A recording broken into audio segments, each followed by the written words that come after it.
And this also gets into more of a red herring of who Mark Walter is and the things that are coming out about him. Because Mark Walter isn't simply a sports owner; he's the head of a much larger financial empire through TWG Global and his broader investments operations. And this is where the story becomes considerably more serious. As we had mentioned on the podcast before, federal authorities are investigating financial relationships involving insurance companies controlled by Walter's business empire. The issue centers around investments involving insurers, including Delaware Life and Clear Spring Life Annuity. The basis concern, reported by Reuters, the Wall Street Journal, and Financial Times, is this: were investments involving Walter affiliated businesses properly disclosed and classified? And that's an important distinction right there. The issue isn't simply Mark Walter owns insurance companies. Insurance companies invest money, and that's normal. The concern is whether the insurers were investing significant amounts into businesses or financial structures that were affiliated with Walter's broader business empire, and whether those relationships were properly disclosed to regulators.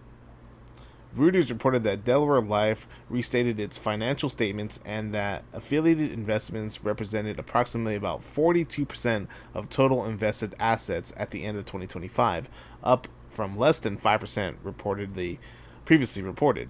TWG has proposed replacing as much as $6.5 billion of related party assets with the independent assets, and that is a massive number. Now, I know what you're asking here. Why should you care?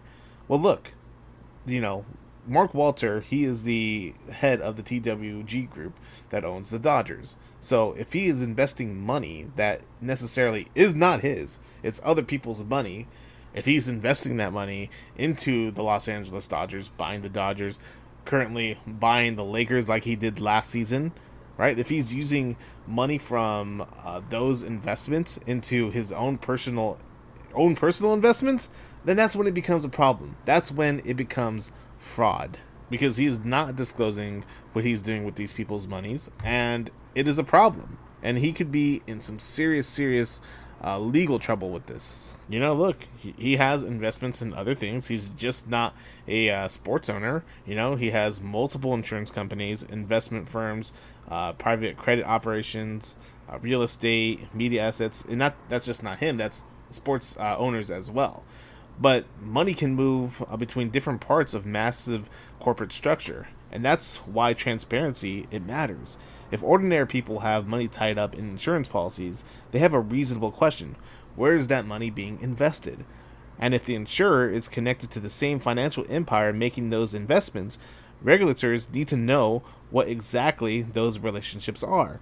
The Wall Street Journal has reported that federal investigators are examining potentially undisclosed loans between Walter and controlled insurance companies and affiliated businesses, with transactions totaling roughly about $20 billion under scrutiny. Now, it doesn't mean that Walter is automatically guilty in all this. That's an extremely important part, but he's being investigated, and his company, TWG, they're going to be investigated for fraud.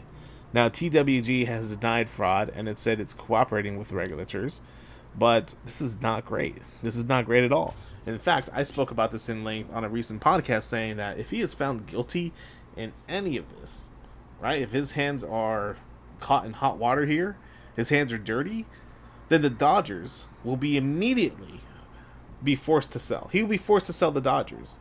I mean, that is no question. The MLB wants no part in this. They don't want anybody that has this kind of reputation on them.